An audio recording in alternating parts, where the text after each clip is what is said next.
결혼한 지 3년이 되는 날. 나는 현관 신발장 의자에 앉아 새로 산 아이보리색 캐시미어 스카프를 손가락으로 계속 만지고 있었다.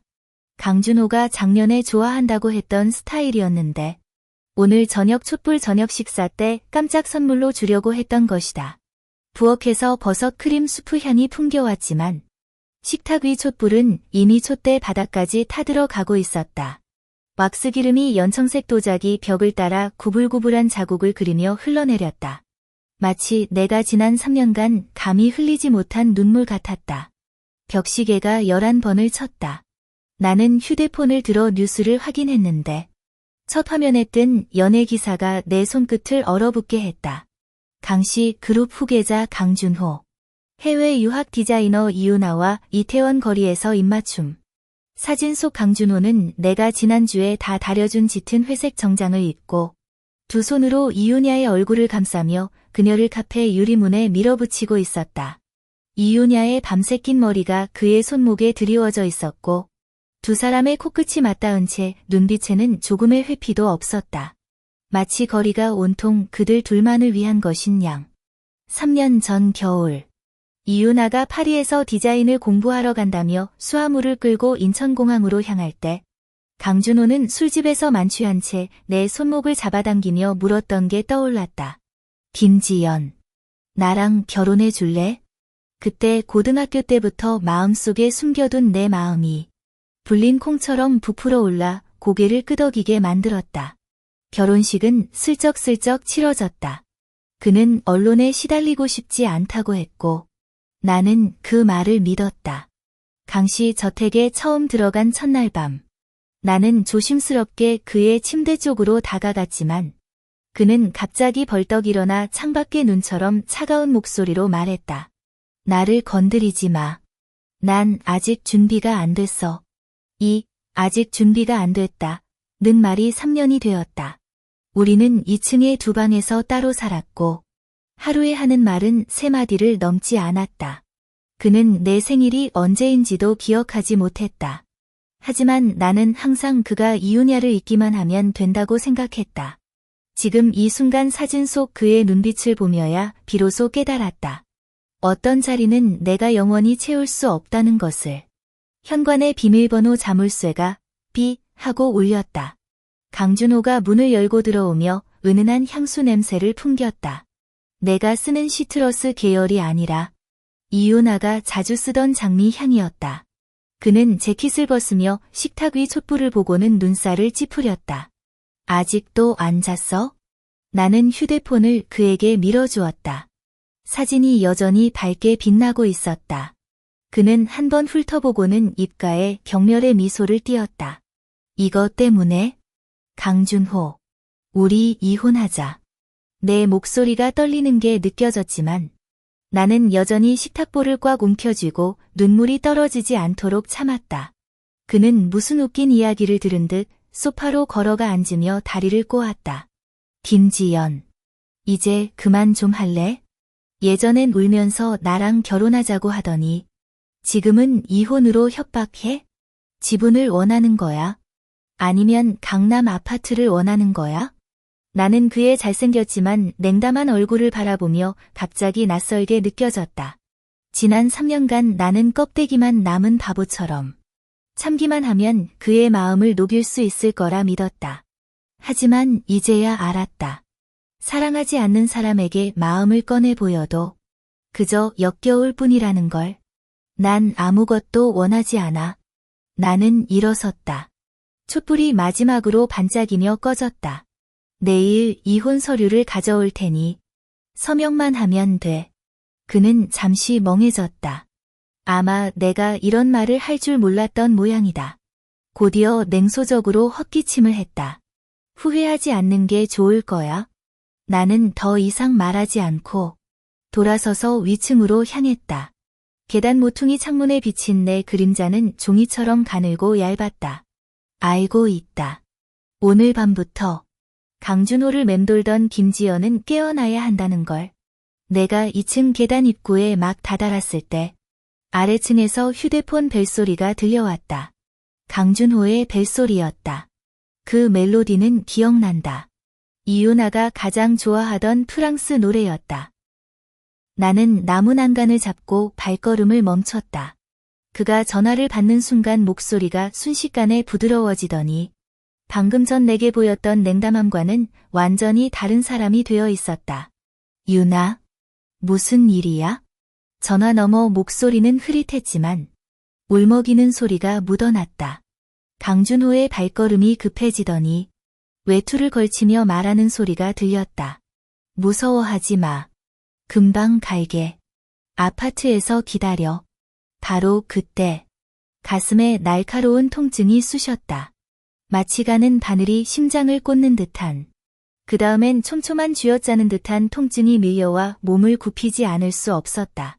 손으로 난간을 꽉 움켜쥐어 손가락 마디가 하얗게 변했다. 이마에 땀이 솟구쳐 뺨을 타고 흘러내려 미백색 카페트에 작은 물자국을 남겼다.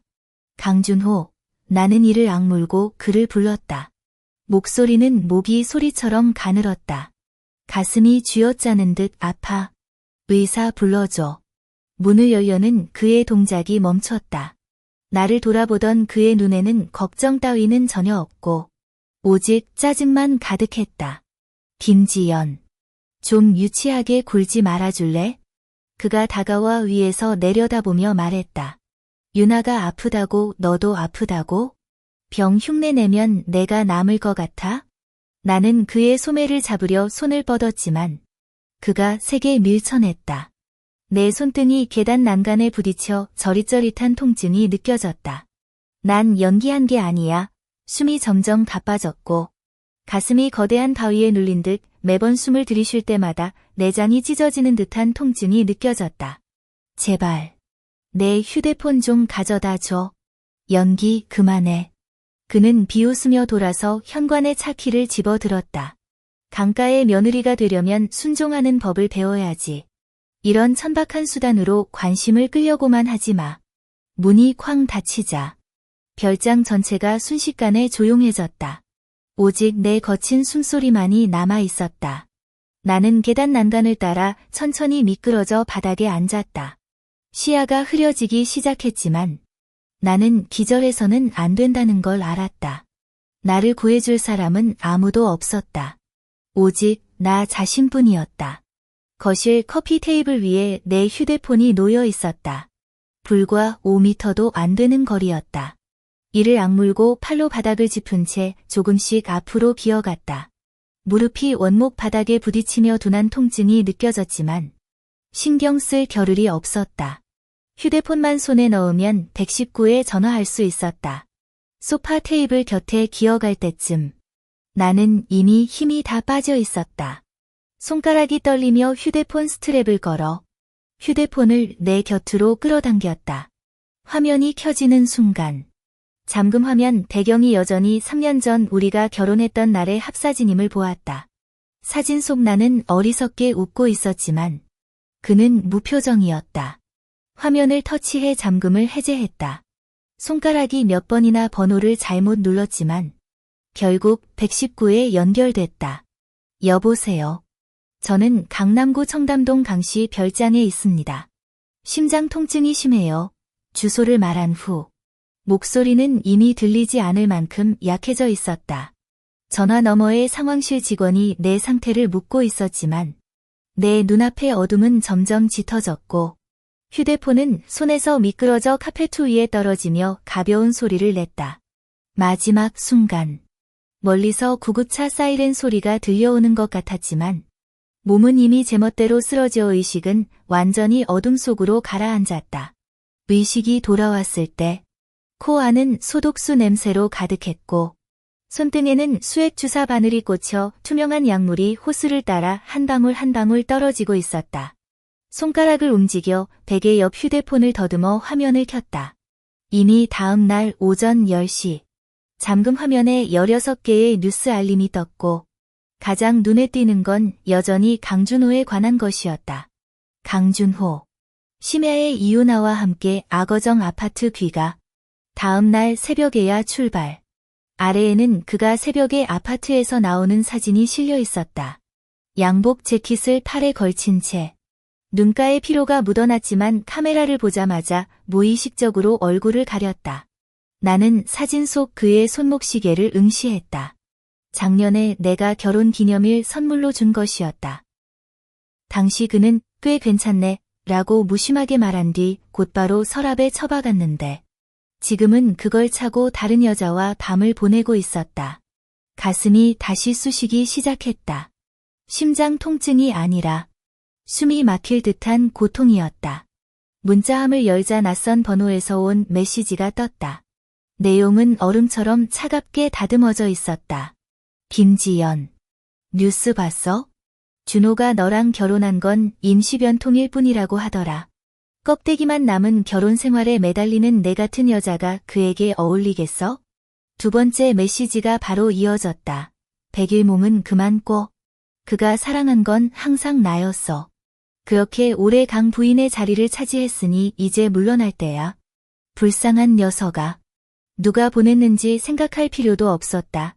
이유나의 글씨체였다. 고등학교 때 본 적이 있다. 그때 그녀는 항상 이런 약간 휘어진 글씨체로 강준호에게 연애 편지를 썼다. 그녀는 내 존재를 오래전부터 알고 있었으면서도 일부러 지금껏 도발을 참아왔던 거다. 강준호가 그녀를 감싸줄 거라고 꾀를 낸 셈이지. 나는 깊게 숨을 들이쉬고 연락처에서 아빠 이름을 찾아 두 초 망설이다가 결국 발신 버튼을 눌렀다. 전화가 3번 울리자 바로 연결되었고 아버지의 목소리는 쉰 듯이 들렸다. 분명히 제대로 쉬지 못하신 모양이었다. 지연, 드디어 아빠한테 전화하냐? 그 목소리를 듣는 순간 내 눈시울이 뜨거워졌다. 3년 전 나는 강준호와 꼭 결혼하겠다고 고집을 부리며 아버지와 크게 다투었다. 김씨 그룹의 상속권을 포기하고 강씨 집안으로 가서 전업주부가 되겠다고 선언했다. 아버지는 그때 화가 나서 몸을 떨었지만 막지는 못하셨다. 그저 이렇게 말씀하셨다. 내가 억울하면 언제든 집으로 돌아오렴. 아빠. 나는 입술을 깨물었지만 눈물은 결국 흘러내렸다. 더는 버틸 수 없어요. 완전히 패배했어요. 전화 너머로 몇 초간 침묵이 흘렀다. 그러고는 아버지의 한숨 소리가 들려왔다. 애틋함이 묻어났다. 바보 같은 딸아. 그가 그럴 만한 가치가 없다는 걸 미리 알았더라면? 지금 어디 있니? 몸은 괜찮니? 저는 강남 성모병원에 있어요. 어제 협심증으로 기절했어요. 나는 강준호가 나를 버리고 이유나가 도발적인 문자를 보낸 일을 간략히 말했지만 지난 3년간의 억울함은 감히 꺼내지 못했다. 아버지가 더 괴로워할까 봐서였다. 아버지는 듣고는 목소리가 가라앉았다. 병원에서 잘 쉬어라. 내가 운전기사를 보내서 데리러 가게 하겠다. 회사 일은 걱정하지 마라. 작년에 내 심장이 안 좋아져서 일을 박 대리에게 맡긴 이후로 그가 그룹을 완전히 엉망으로 만들었어. 몇몇 자회사들이 모두 적자를 내고 있어. 내가 와서 맡아주길 기다리고 있었단다. 나는 깜짝 놀랐다. 아버지가 줄곧 내가 회사로 돌아오길 포기하지 않았던 거였다. 예전엔 김씨 그룹의 무게가 너무 무겁다고만 생각했었다. 보고서 처리나 회의보다 차라리 강준호의 다정함을 지키고 싶었지. 지금에서야 깨달았다. 그 소위 다정함이란 건 전분의 환상이었다는 걸. 아빠, 회사로 돌아가고 싶어요. 눈물을 닦으며 목소리를 굳혔다. 다시는 실망시키지 않을게요. 그래. 착한 딸아. 아버지의 목소리엔 안도감이 묻어났다. 일단 잘 쉬어라. 퇴원하는 대로 이사회를 소집하겠어. 전화를 끊고 창밖 푸른 하늘을 바라보며 3년간 가슴에 눌려있던 돌덩이가 드디어 내려앉았다. 강준호든 이유나든 나를 괴롭혔던 사람들과 일들은 이제 끝내야 한다. 지금부터 나는 강가의 김지연이 아니다.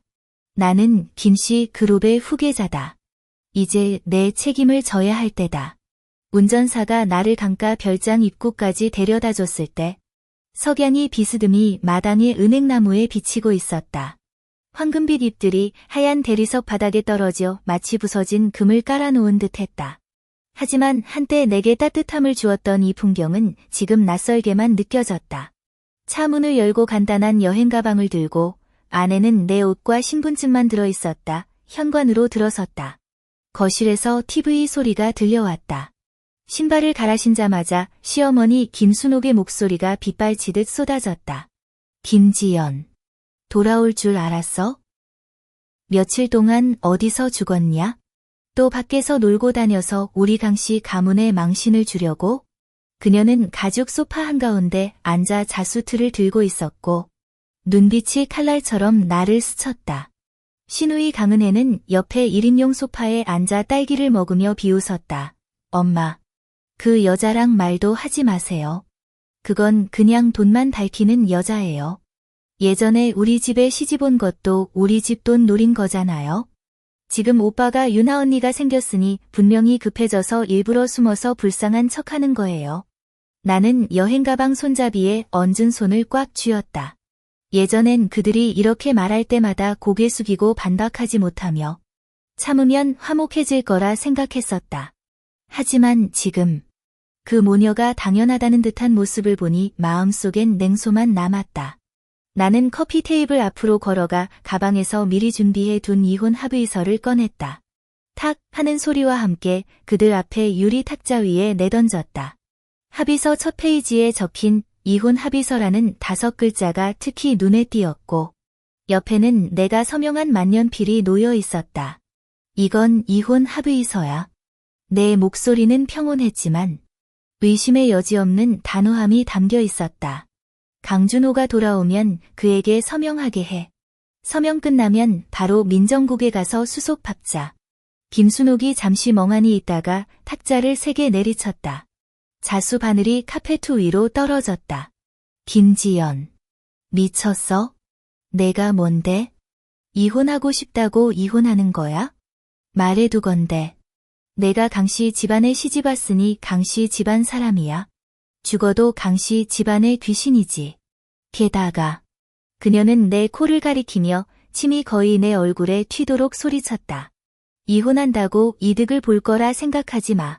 우리 강가의 돈 한 푼도 가져갈 수 없어. 처음에 시집 올 때 입었던 그 명품 옷들, 쓰던 가방들 다 우리에게 돌려줘야 해. 강은혜도 따라 말했다. 맞아. 너 같은 여자가 우리 강가를 떠나면 아무것도 아니야. 형은 절대 너랑 이혼 안 할 거야. 그 마음 접어.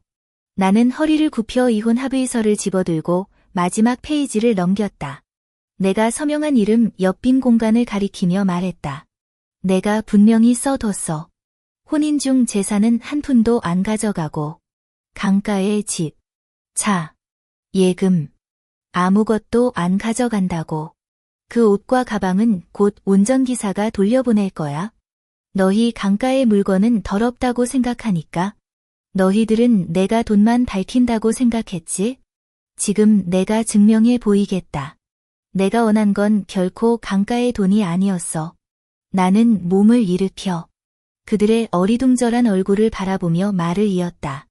예전엔 내가 너희들을 참아준 건 내가 강준호를 좋아해서 이 가정을 잘 꾸려가고 싶었기 때문이야.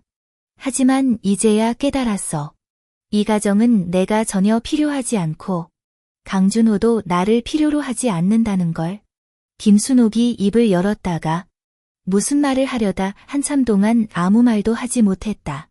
강은혜가 들고 있던 딸기가 소파에 떨어졌고 그녀의 눈빛은 믿을 수 없다는 표정이었다. 아마도 그녀들은 이렇게 단호한 나를 본 적이 없었을 것이다.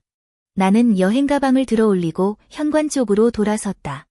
문 앞에 다다랐을 때 나는 발걸음을 멈추고 돌아서서 3년 동안 살았던 이 별장을 한 번 더 바라보았다.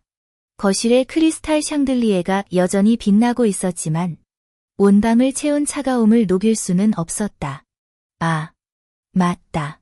나는 덧붙였다. 강준호가 서명을 거부하거나 너희들이 또 나를 괴롭히려 한다면 언제든지 내 변호사에게 연락해. 말을 마치자마자 문을 열었다. 밖에서 불어오는 저녁바람이 은행잎 향기를 실어왔다. 나는 깊게 숨을 들이쉬고 여행 가방을 끌며 어스름 속으로 걸어 들어갔다. 이번에는 뒤돌아보지 않았다. 나는 알았다. 강가의 모든 것이 더 이상 나를 가둘 수 없다는 것을. 아버지가 준비해준 강남 아파트에 돌아왔을 때 창밖에는 이미 가로등이 켜져 있었다. 방금 캐리어를 내려놓자마자 휴대폰이 계속 진동했다. 네이버 뉴스를 열자. 핫서치 키워드가 바늘처럼 눈에 찔러들었다. 샵사인 김지연 제3자 확증 샵사인 강준호 이유나 파리 사랑 이야기 샵사인 이유나가 안타깝다 샵사인. 토픽을 클릭하자. 화면 가득 나를 비난하는 댓글들이 쏟아졌다. 누군가는 내가 뻔뻔하게 3년 동안 강준호를 달라붙었다 고 했고, 누군가는 내 예전 사진을 캐내며 평범한 외모로 높은 곳을 노렸다 고 했다. 심지어 익명의 네티즌이 내가 집안 돈을 이용해 강준호를 결혼으로 쫓아갔다 는 루머를 퍼뜨렸고, 그 아래 수백 개의 동조 댓글이 달렸다. 전 휴대폰을 꽉 쥐고 있었고 손가락 마디가 하얗게 변해 있었어요. 분명 제가 결혼한 지 3년, 텅 빈 결혼 생활을 3년이나 견뎌온 사람인데 어떻게 순식간에 모두가 몰아치는 제3자가 된 걸까요? 딩동 초인종이 울렸어요. 문을 열자 박민우가 서 있었어요. 그는 보온백을 들고 있었고 제 눈가의 충혈을 보자마자 눈썹을 찌푸렸어요. 내가 알았어. 내가 이런 잡다한 거 볼 줄 알았지. 빨리 휴대폰 꺼. 그는 안으로 들어와 보온백에서 따끈한 부대찌개와 김밥을 꺼냈다. 아줌마가 내게 전해달라고 하셨어. 분명 제대로 밥도 못 먹었을 거야. 박민우는 아버지 친구의 아들로. 우리는 어릴 때부터 함께 자랐다. 그는 내가 강준호와 결혼한 일도 알고 지난 3년간 내가 겪은 억울함도 알고 있었다. 다만 예전엔 내가 그 앞에서 약한 모습을 보이기 싫어했을 뿐이다. 나는 식욕이 없어서 소파에 기대어 천장을 바라보았다. 이유나가 만든 거겠지.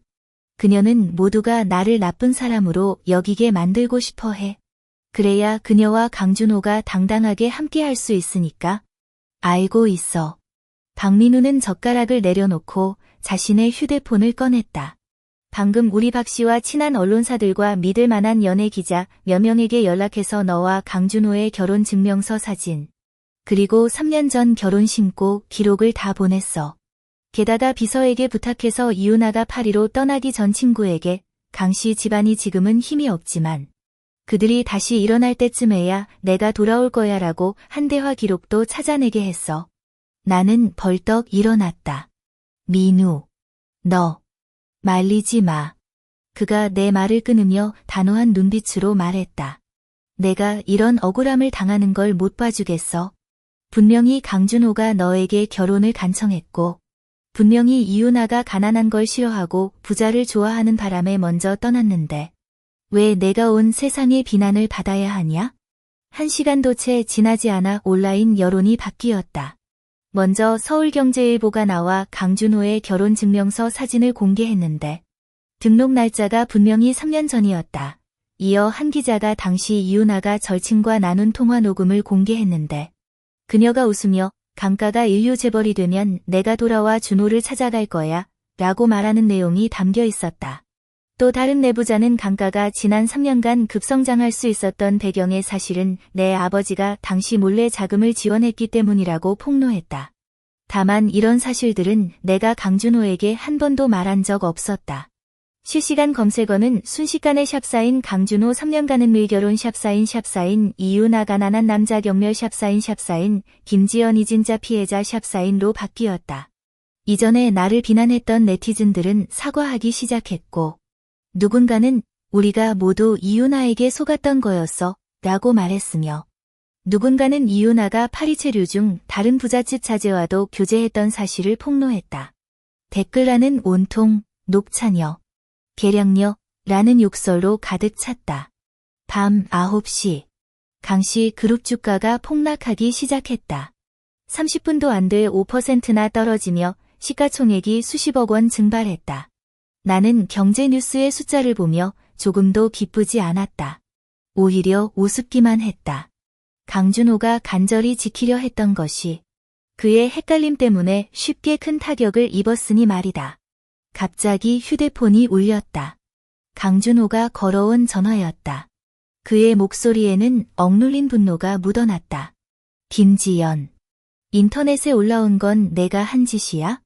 나와 강씨 가문을 망치려는 거야? 30분 후에 본가에 나와 만나자. 전화를 끊고 박민우를 바라봤다. 그가 따뜻한 코코아 한 잔을 건넸다. 두려워하지 마. 내가 같이 갈게. 나는 고개를 저었다. 괜찮아. 이건 나와 그의 사이 문제야. 이제 끝내야 해. 나는 외투를 집어들고 문 쪽으로 걸어가며 뒤돌아보았다. 박민우의 눈에는 걱정만이 가득했다. 나는 그에게 미소 지으며 말했다. 걱정 마. 이번엔 절대 지지 않을 거야. 강가 대저택거실은 별장보다 더 답답했다. 홍목 가구가 차갑고 딱딱한 빛을 내고 있었고 커피 테이블 위에는 내가 어제 두고 간 이혼 합의서가 펼쳐져 있었으며 그 옆에는 강준호가 자주 쓰는 만년필이 놓여 있었다. 내가 들어서자마자 그는 소파에서 벌떡 일어났다. 양복 넥타이를 매지 않은 채 눈가에는 핏발이 서 있었고 주식 폭락으로 잠을 제대로 못 잔 모양이었다. 김지연. 정말 잔인하군. 그가 한 걸음 다가오며 얼음처럼 차가운 목소리로 말했다. 여론으로 강씨를 무너뜨린 것도 모자라. 나랑 유나까지 명예를 실추시키려 하다니? 이러면 내가 굴복할 거라고 생각했어? 나는 커피 테이블 쪽으로 걸어가 이혼 합의서를 집어들었다. 내가 누구를 무너뜨린 게 아니라 단지 진실을 알렸을 뿐이야. 나는 합의서 속 전 재산 포기 조항을 가리키며 말했다. 잘 봐. 나는 아무것도 원하지 않아. 그런데 왜 애써 강씨를 해치려 하겠어? 그만 연기해. 그가 탁자를 3개 내리쳤다. 유리잔에 물이 튀었다. 내게 사심이 없다면 왜 결혼 사실을 일찍 폭로하지 않았어? 굳이 유나가 돌아오길 기다렸다가 이 소동을 벌인 거야? 내가 그녀를 질투하는 거야. 내가 그녀를 사랑한다는 걸 질투하는 거라고. 내가 사랑하는 건 그녀야. 라는 5글자를 듣자. 내 마음은 여전히 찔린 듯 아팠지만 금세 평정을 되찾았다. 분노로 일그러진 그의 얼굴을 바라보며 문득 낯설게 느껴졌다. 10여 년 동안 좋아해온 이 남자는 내 마음을 제대로 읽어본 적도 믿어준 적도 없었다. 강준호. 나는 계약서를 그 앞에 밀어내고 펜을 집어 건넸다. 내가 연기한다고 생각한다면 서명해. 서명하면 우리 사이를 완전히 정리할 거야. 나는 다시는 너와 이유나 앞에 나타나지 않을 거고 강씨의 운명도 나와 상관없어. 그는 몇 초 동안 나를 응시했다. 눈빛은 복잡했다. 분노와 의문, 그리고 내가 읽을 수 없는 불안이 섞여 있었다. 한참이 지나서야 그는 펜을 받아 사일란에 힘주어 자신의 이름을 써내려갔다. 글씨는 마치 분노를 쏟아내는 듯 엉망이었다. 나는 서명한 계약서를 집어들고 반으로 접어 가방에 넣었다. 그 동작은 망설임 없이 날렵했다. 좋아. 이제 민정부서에서 업무 시간에 맞춰서 절차를 밟으면 돼. 내가 돌아서서 가려 하자. 강준호가 갑자기 내 손목을 잡았다. 도대체 뭘 원하는 거야? 그의 목소리는 조금 낮아졌고 알아채기 어려운 간청이 담겨 있었다. 김씨 그룹의 지원이냐? 내가 인터넷에 퍼진 소문을 지우고 언론이 유나를 위해 해명하도록 해준다면 나도 너와 다시 협력을 논의할 수 있어. 나는 그의 손을 뿌리쳤다. 손목에 붉은 자국이 남았다. 내가 원하는 건 당신이 절대 줄 수 없는 거야. 나는 그를 바라보며 한 글자 한 글자 말했다. 예전엔 당신의 사랑을 원했지만 지금은 당신에게서 멀리 떨어지고 싶을 뿐이야. 강씨 가문의 옛집을 나서며 나는 휴대폰을 꺼내 김씨 그룹의 총괄 사장의 전화를 걸었다. 이 사장님. 나는 단호한 목소리로 말했다.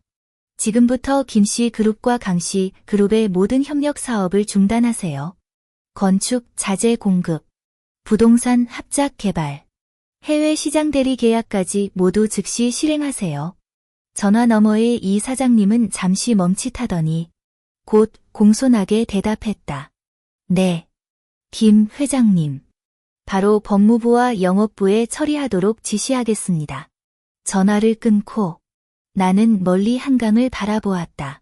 강 위에 떠있는 유람선들이 불을 밝히고 있었는데 마치 움직이는 별들 같았다. 예전에는 항상 강준호와 함께 유람선을 타고 야경을 보고 싶었는데 지금은 혼자 이런 풍경을 보는 것도 괜찮다고 생각했다. 강가가 김 씨에게 진 빚은 협력으로 갚을 수 있는 게 아니다. 내가 나 자신에게 진 빚도 지금부터 조금씩 갚아 나가야 할 때다. 서울 중구민정국 앞에 플라타너스 잎이 한가득 떨어진 길가에 박민우가 차를 세우고 돌아보며 물었다. 좀 더 기다릴까? 나는 고개를 저으며 차 문을 여는 손이 매우 단단했다. 처리해야 할 일은 하루라도 빨리 끝내야 하루라도 빨리 마음의 평화를 찾을 수 있으니까. 계단 아래로 막 걸어 내려가는데 익숙한 여자의 목소리가 가벼운 웃음과 함께 들려왔다. 어머, 이건 지연 언니 아니야? 어쩌다. 이혼도 안 했는데 박 씨와 이렇게 가까워졌어? 벌써 새 남자를 찾은 거야? 내가 돌아보니 이윤아가 강준호의 팔을 휘감고 있었고 그녀가 입은 미색 드레스는 지난달 강씨 그룹 신제품 발표회에서 선보인 한정판이었다. 나는 강준호가 그때 이건 너한테 안 어울려 라고 말한 뒤 곧바로 그녀에게 사줬던 걸 기억했다. 그녀는 일부러 턱을 강준호의 어깨에 기대며 눈에 가득한 우쭐함을 감추지 못했다. 강준호는 눈살을 찌푸렸지만 그녀를 밀어내지 않고 차갑게 박민우를 바라보았다. 박민우, 지연에게서 떨어져. 이건 우리 강가의 일이다. 강준호, 내 얼굴이 참 두껍구나. 박민우가 갑자기 화를 내며 나를 뒤로 끌어당기려 했다. 나는 그의 손목을 살며시 누르고 한 걸음 앞으로 나서 이윤야를 바라보며 말했다. 임씨 말씀은 좀 아니에요. 저는 적어도 이혼 서류에 서명하고 나서야 친구와 나왔는데 당신처럼 나는 잠시 멈추고 그녀가 강준호의 팔을 휘감고 있는 모습을 흘깃 보며 말했다. 아직 이혼도 안 했는데 벌써부터 달라붙으려고 하다니. 이게 뭐라고 했더라? 아, 맞다. 제비 둥지에 까마귀가 둥지를 틀다라고 하더라. 이윤아의 얼굴이 하얗게 질렸다. 그녀는 힘껏 강준호의 팔을 꼬집으며 울먹이며 말했다. 준호, 저 여자 말이 너무 심해. 난 그냥 내가 걱정돼서 같이 와서 수속을 도와주려고 했을 뿐이야. 김지연, 너무 지나치지 마. 강준호는 역시 그녀를 감싸며 반걸음 앞으로 나섰다. 윤아는 선이었어. 내 생각대로 그녀를 의심하지 마. 선해. 나는 웃으며 가방에서 휴대폰을 꺼냈다. 어제 그녀가 보낸 도발적인 문자를 열어 강준호 앞에 내밀었다. 불쌍한 놈은 자리를 비켜야 한다는 선이었나? 아니면 물건을 사서 나를 제3자라고 욕하는 선이었나? 강준호의 눈빛이 흔들렸다. 분명 이런 문자를 처음 본 모양이었다. 그는 고개를 돌려 이윤야를 바라봤고 이윤야는 허둥지둥 고개를 돌렸다. 준호, 내가 아니야. 그녀가 위조한 거야. 위조인지 아닌지 내가 가장 잘 알잖아. 나는 휴대폰을 집어넣고 더 이상 그들과 얽히지 않았다. 여기서 시간 낭비하지 말고 절차나 밟자. 민정국에 들어가 번호표를 뽑고 서명하고 사진을 찍는 내내 나는 강준호를 한 번도 쳐다보지 않았다. 직원이 붉은 이혼 증명서를 내 손에 건넸을 때 종이의 감촉은 가벼웠지만 내 마음속에 큰 돌덩이가 드디어 내려앉은 기분이었다. 사무실을 나서자 강준호가 갑자기 나를 불렀다. 지연아, 인터넷에 올라온 일에 대해 내가 설명할 필요 없어. 내가 말을 끊으며 이혼 증명서를 가방에 넣었다. 이제 우리는 각자 갈 길 가자. 더 이상 아무 관계도 없다. 박민우가 차로 나를 금시 그룹까지 태워다 주었다. 가는 내내 그는 아무 말도 하지 않았다. 회사 건물 아래에 다다를 무렵 내 휴대폰이 울렸다. 회사 원로인 허재혁 부장으로부터 온 전화였다. 김 사장님. 어제 강 씨와의 협력을 끊으라고 지시하신 후로 여러 원자재 업체와 부동산 회사들이 찾아와 협력을 논의하고 싶어 합니다. 자료를 정리해 두었으니 돌아오시면 결정해 주십시오. 알겠습니다. 곧 갈게요. 전화를 끊고 창밖으로 스쳐 지나가는 오피스 빌딩을 바라보았다. 유리 커튼월이 햇빛을 반사해 눈부시게 빛났다. 박민우가 내 표정이 누그러진 걸 보고 가볍게 말했다. 그래야지. 내 전장은 결코 강씨 집안이 아니라 김씨 그룹에 있는 거야? 나는 고개를 돌려 그에게 미소 지었다. 그래. 사랑이 사라져도 상관없어. 나에게는 아직 사업이 있고 내가 지켜야 할 김씨 그룹이 있으니까. 차가 회사 건물 아래에 안정적으로 멈추자. 나는 차 문을 열고 단호한 걸음으로 회전문을 향해 걸어갔다.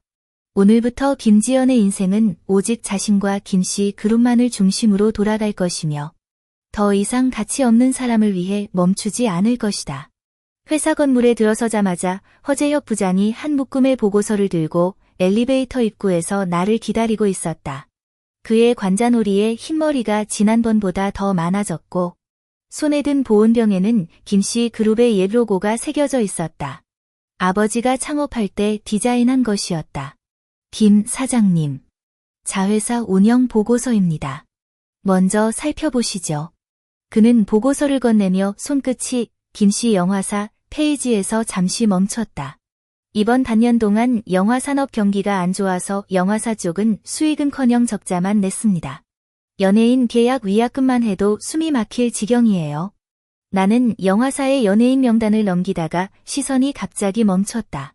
이유나라는 이름이 선명하게 적혀 있었고 계약일은 그녀가 파리에서 돌아온 지 2달째 되는 달이었으며 계약 기간은 3년.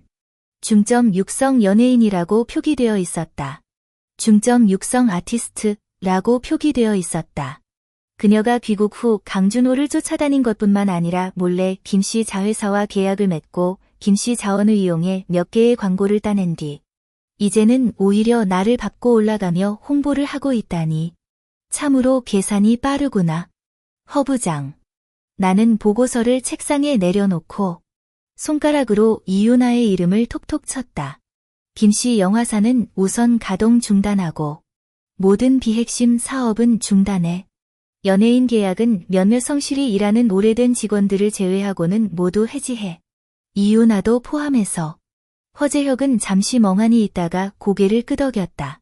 지금 바로 법무부에 해약 통지서 준비하도록 하겠습니다. 다만 이유나 계약서에는 우선 자원 조항이 포함되어 있어 갑작스러운 해약 시 분쟁이 발생할 수 있습니다. 분쟁은 법무부가 처리하게 하세요. 나는 컴퓨터를 켜고 이유나 계약서 스캔본을 불러왔다. 그녀는 계약 당시 강 씨와의 관계를 숨겼을 뿐만 아니라 김씨 자원을 이용해 개인적 홍보를 진행했습니다. 이는 계약서 내 품행 조항 위반으로 우리가 우위에 있습니다. 지시하는 대로 하자마자 내 개인 휴대폰이 울렸다.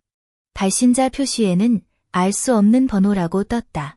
받자마자 이유냐의 화가 난 목소리가 들려왔다. 김지연. 내가 무슨 권리로 계약을 해지하는 거야? 내가 막 대형 브랜드 광고를 따냈는데. 이건 분명히 나를 겨냥한 거야. 이시. 나는 의자 등받이에 기대어 차분한 목소리로 말했다. 해약 통지서는 법무팀에서 보내드릴 거고 그 안에 이유가 명시되어 있을 거예요. 그리고 김씨 자원을 이용해 따낸 광고 계약이 해약으로 인해 손실이 발생하면 김씨 측에서 귀하의 계약 위반 책임을 물을 겁니다. 그녀는 전화 너머로 비명을 질렀다. 내가 뭔데? 그냥 강준호에게 차인 여자일 뿐이잖아. 나는 더 이상 듣지 않고 바로 전화를 끊고 번호를 차단했다. 그녀와 말다툼하는 것보다 더 중요한 일이 있었다. 신도시 개발 입찰. 이것이 김씨가 제기할 수 있는 핵심이었다. 오후 3시. 나는 기획부, 공학부, 마케팅부 책임자들을 소집해 긴급 회의를 열었다. 회의실의 원목 테이블 위에는 신도시 지도와 데이터 보고서가 펼쳐져 있었고 프로젝터에는 예비 입찰안이 상영되고 있었다. 이 안의 녹지 비율이 너무 낮아. 나는 화면의 계획도를 가리키며 말했다. 신도시의 핵심 컨셉은 생태적 주거 환경입니다. 녹색 건축 비율을 40%로 높이고 커뮤니티 병원과 학교를 함께 건설해야 입찰에서 우위를 점할 수 있습니다. 기획부의 장 매니저가 눈살을 찌푸리며 말했다. 하지만 김 사장님, 녹지 비율과 부대 시설을 늘리면 비용이 증가하는데 현재 자금 사정이 비용 문제는 내가 해결하겠다. 나는 그의 말을 끊고 가방에서 아버지가 준 개인 계좌 정보를 꺼냈다. 개인 계좌에서 일부 자금을 먼저 조달할 테니 생태 기술에 집중해라. 이것이 우리와 다른 회사들의 격차를 벌리는 핵심이다. 그 후 며칠간 나는 거의 회사에서 살다시피 했다. 낮에는 팀과 함께 기획안 세부 사항을 수정했다. 작은 것부터 큰 것까지. 바닥 타일의 친환경 소재부터 교통노선 계획까지 반복해서 확인했다. 밤에는 사무실에 남아 자료를 조사하고 국내외 유사 개발 사례를 살펴보았다. 지치면 소파에 기대어 잠시 눈을 붙였다가 깨어나면 다시 수정 작업을 이어갔다. 허재혁 부장은 내가 밥 먹을 시간조차 내지 못하는 걸 보고 매일 구내식당 아줌마에게 사무실로 밥을 가져오게 했다. 보온병에는 항상 따뜻한 인삼차가 가득했다. 아버지가 특별히 부탁하신 것이었다. 금요일 저녁, 기획안이 마침내 완성되었다. 두꺼운 인쇄물 더미를 바라보며 표지에 새겨진 김씨 그룹 신도시 개발 입찰안이라는 글자를 보니 마음이 한결 놓였다. 창밖 서울 야경은 한낮처럼 환했고 한강의 불빛이 유리 외벽에 반사되어 마치 산산이 부서진 다이아몬드를 뿌려놓은 듯했다. 나는 휴대폰을 들어 아버지께 전화를 걸었다. 아빠, 안건 준비됐어요. 다음 주 입찰. 자신 있어요. 전화 너머로 아버지의 다정한 웃음소리가 들려왔다. 잘했어. 아빠 믿는다. 너무 무리하지 말고 몸 조심해. 전화를 끊고 창가에 기대어. 예전엔 항상 강준호를 쫓아다니던 내 모습을 떠올렸다. 지금처럼 일에 매진하는 모습을 보니 문득 깨달았다. 나를 위해 사는 삶이 이렇게나 든든할 줄이야. 다음 주 월요일 입찰. 상대가 누구든 나는 절대 지지 않을 것이다. 이건 김 씨를 위해서만이 아니라 바로 나를 위한 싸움이다. 신라 호텔 연회장에는 샴페인의 거품이 흩날리고 크리스탈 샹들리에가 사람들의 얼굴을 환하게 비추고 있었다. 나는 박민우의 팔을 끼고 들어왔는데 몸에 걸친 아이보리색 정장 원피스는 허 부장이 특별히 준비한 것이었다. 그는 김 사장은 자리를 빛낼 만한 모습이 있어야 한다. 고 말했다. 막 뷔페 테이블 쪽으로 걸어가는데 익숙한 수다 소리가 들려왔다. 어머, 이게 김 회장 아니야? 이윤아가 강준호의 팔을 잡고 다가왔다. 그녀는 불꽃 같은 빨간색 피쉬테일 드레스를 입고 있었고 목에 걸린 다이아몬드 목걸이가 눈부시게 반짝였다.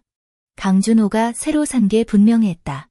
김 씨가 최근 자금난에 시달려 자회사까지 문을 닫았다고 들었는데 어떻게 입찰에 참여할 여유가 있나?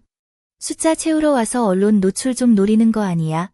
그녀는 일부러 손을 들어 목걸이를 정리하며 눈빛 가득 자랑하는 기색이었다. 나는 샴페인 한 잔을 들어 살짝 입에 대고 웃으며 대답했다. 이 양반, 김씨 회사를 참 신경 쓰시네요. 그런데 본인 해고 통지서는 받으셨나요? 입찰 얘긴.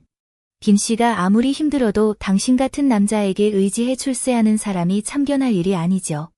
잠시 멈춘 나는 그녀의 뒤에 서 있는 강준호를 흘기 쳐다보며 덧붙였다. 어차피 협약사는 관련 관계를 숨길 수 없다는 기본 규칙도 모르는 사람이 입찰의 속사정을 알 리가 없지. 이윤아의 얼굴이 순식간에 붉어졌다.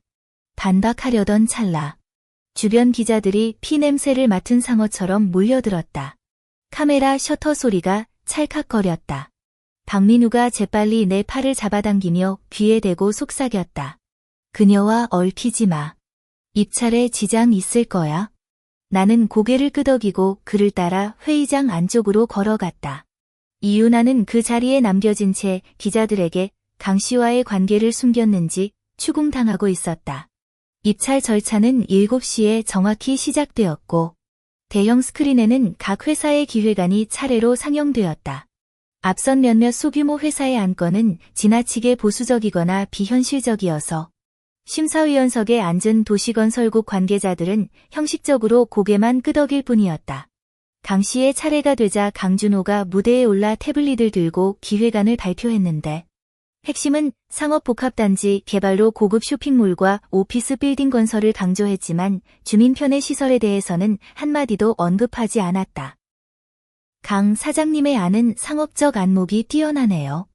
도시건설국 박 국장이 펜을 내려놓고 웃으며 나를 바라보며 말했다. 김 회장님, 이제 차례입니다. 나는 심호흡을 하고 무대에 올라 김 씨의 기획안을 불러냈다. 화면에는 조화롭게 배치된 녹색 건물군이 나타났고 부대 시설인 지역 병원, 학교, 공원이 선명하게 보였다. 신도시의 핵심은 살기 좋은 환경입니다. 나는 화면의 생태 데이터를 가리키며 말했다. 우리는 태양광 건축 일체화 기술을 도입해 모든 건물이 자체적으로 전력을 공급할 수 있도록 할 계획입니다. 동시에 30%의 녹지 면적을 유지하고 순환 산책로와 어린이 놀이터를 조성해 주민들의 의료 및 교육 문제를 해결하겠습니다. 청중석에서 수군거림이 들려왔고 박 국장의 눈에는 찬사가 담겼다. 강준호의 얼굴이 어두워졌다. 아마도 내가 민생 인프라에 중점을 둘 줄은 예상하지 못했던 모양이다. 이어지는 세부 논쟁에서 강준호는 상업개발이 가져올 세수 증대를 끊임없이 강조했고 나는 하나하나 반박하며 생태 인프라가 지역 가치를 높여 더 많은 우수한 주민을 유치할 수 있음을 입증하는 계산 자료를 제시했다. 마지막으로 가격 협상 단계에 이르자 박 국장은 펜을 내려놓으며 말했다. 두 업체의 안 모두 훌륭합니다. 이제 누가 더 합리적인 투자 예산을 제시하느냐가 관건이겠군요. 강준호가 먼저 가격을 제시했는데 우리의 초기 예산보다 5% 낮았다. 그는 내가 양보할 거라 생각하며 자랑스럽게 나를 바라보았다. 하지만 그는 잊고 있었다. 김씨 그룹은 당장은 어려울지 몰라도 아버지가 남긴 인맥은 여전히 살아있다는 사실을. 나는 이미 몇몇 건자재 업체와 할인 가격을 협의해 놓은 상태였다. 나는 살짝 미소 지으며 그보다 3% 낮지만 투자액은 더 높은 예산을 제시했다. 김 씨는 생태 기술에 200억을 추가 투자해 프로젝트 품질을 보장하고 완공 후 지역 주민을 우선 고용하겠다고 약속합니다. 박 국장과 다른 심사위원들은 눈빛을 교환한 뒤 최종 결정을 내렸다. 김 씨 그룹의 안이 신도시의 정체성에 더 부합합니다. 입찰 성공. 내가 단상에서 내려오자 박민우가 다가와 눈가에 미소를 가득 담았다. 강준호는 얼굴이 새파랗게 질린 채 다가오며 간청하는 어조로 말했다. 지연. 신도시 프로젝트를 강 씨와 조금이라도 협력할 수 없을까? 제발. 제발 부탁이야. 강 사장님. 나는 그를 바라보며 평온한 어조로 말했다. 김 씨가 강 씨를 2선에서 1선으로 끌어올려준 것만으로도 이미 최선을 다했습니다. 이제 강 씨의 길은 당신 스스로 걸어가야 합니다. 말을 마치고 나는 박민유의 손을 잡아 회장을 떠났다. 뒤에서 이윤아의 목소리가 울먹이며 들려왔다. 강준호. 당신 같은 사람은 프로젝트 하나도 못 따내는데 내가 당신을 따라다녀서 무슨 소용이 있겠어? 나는 돌아보지 않고 박민유의 손을 더욱 꽉 쥐었다. 저녁바람이 연회장 창문으로 불어들어 오랑박나무 향기를 실어왔다. 나는 알았다. 김 씨의 좋은 날이 오고 있다는 것을. 신라 호텔 정문을 나서자 한강의 습한 기운을 머금은 저녁바람이 연회장의 소란을 흩어놓았다. 박민우가 내 손을 잡고 강변 산책로를 따라 천천히 걸었다. 가로등이 우리 그림자를 길게 늘여놓았고 겹쳐진 그림자는 부드러운 그림 같았다. 내가 강 위를 유유히 떠다니는 유람선을 바라보며 멍하니 있을 때 그가 갑자기 걸음을 멈추고 주머니에서 벨벳 상자를 꺼냈다. 내 심장이 갑자기 한 박자 뛰는 걸 멈췄다. 그가 천천히 한쪽 무릎을 꿇고 손끝이 살짝 떨리며 상자를 열었다. 안에는 심플한 디자인의 백금 반지가 들어있었고 작은 사파이어 한 알이 박혀 있었다. 강준호가 예전에 선물했던 화려한 보석들과는 달리 소박하지만 든든한 온기를 풍겼다.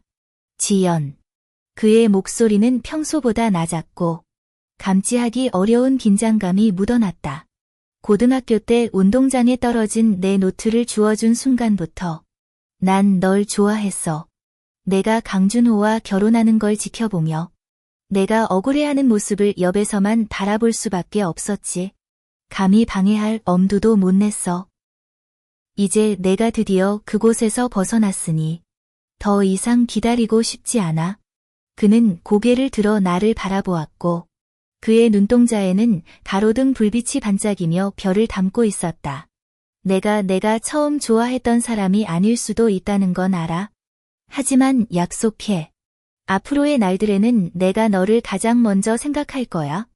내 일을 지지하고 함께 김씨 가문을 지키며 다시는 내가 조금이라도 억울함을 느끼지 않게 할게. 김지연. 내 아내 되어 줄래? 눈물이 갑자기 쏟아졌다. 슬퍼서가 아니라 마침내 누군가 내 억울함을 알아봐주고 내 꿈을 마음에 품어주었기 때문이다. 예전엔 사랑이란 강준호에게 하듯 화려하고 격정적이어야 한다고 생각했지만 이제야 깨달았다. 진정한 사랑은 박민우처럼 조용히 지켜주고 잔잔한 물결처럼 오래도록 흐르는 것임을. 내가 입을 열려는 순간 뒤에서 급한 발소리가 들려왔다. 강준호가 헐떡이며 달려와 내 다른 손을 꽉 잡으며 눈빛은 당황과 후회로 가득했다. 지연아, 가지 마. 내가 잘못했어.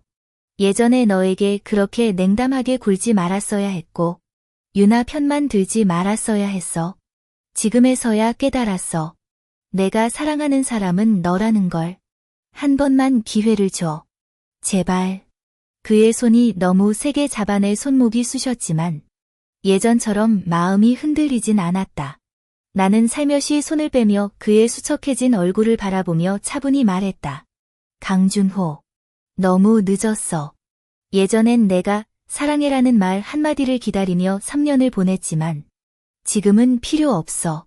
지금 후회하는 건 날 사랑해서가 아니라 강씨가 위기에 처해서 내가 널 도울 수 있다는 걸 깨달아서지. 나는 눈물을 닦으며 입가에 한숨 섞인 미소를 지었다. 하지만 내 사랑은 내가 사업을 되살리기 위한 도구가 아니야. 우리 사이엔 이혼 서명을 한 순간 이미 끝났어. 강준호는 그 자리에 얼어붙은 채 눈빛이 점점 어두워져 촛불이 꺼지듯 했다. 이유나는 따라오지 않았다. 아마 강씨가 희망이 없다는 걸 알고 이미 다른 곳을 찾았을 것이다. 나는 돌아서서 아직도 한쪽 무릎을 꿇고 있는 박민우를 바라보며 손을 내밀었다. 민우, 나 할게. 그는 갑자기 고개를 들더니 눈빛이 번쩍 빛났다. 조심스럽게 반지를 내 약지에 끼워주고는 일어나 나를 꼭 안았다. 강 위에 유람선이 경적을 울렸고 불빛이 반지의 블루 사파이어에 비쳐 부드러운 빛을 반사했다. 아, 맞다. 나는 그의 품에 기대어 웃으며 말했다. 김씨는 앞으로 바빠질 테니 나랑 야근할 준비를 해둬. 그는 고개를 숙여 내 이마에 입을 맞추며 애정 어린 목소리로 말했다. 괜찮아. 내 전장이라면 내가 함께 지켜줄게. 밤바람이 살며시 스쳐 지나가며 개수나무 향기를 실어왔다. 나는 멀리 김씨 그룹 빌딩의 불빛을 바라보며 마음속이 든든해졌다. 예전엔 사랑이 인생의 전부라고만 생각했는데 이제야 깨달았다. 자신의 일을 지켜내고 자신을 소중히 여기는 사람과 함께 할 수 있는 것이 진정한 완결임을. 그 모든 아쉬움과 억울함은 이제 과거가 되었고 앞으로의 날들은 점점 더 나아질 뿐이다. 완결.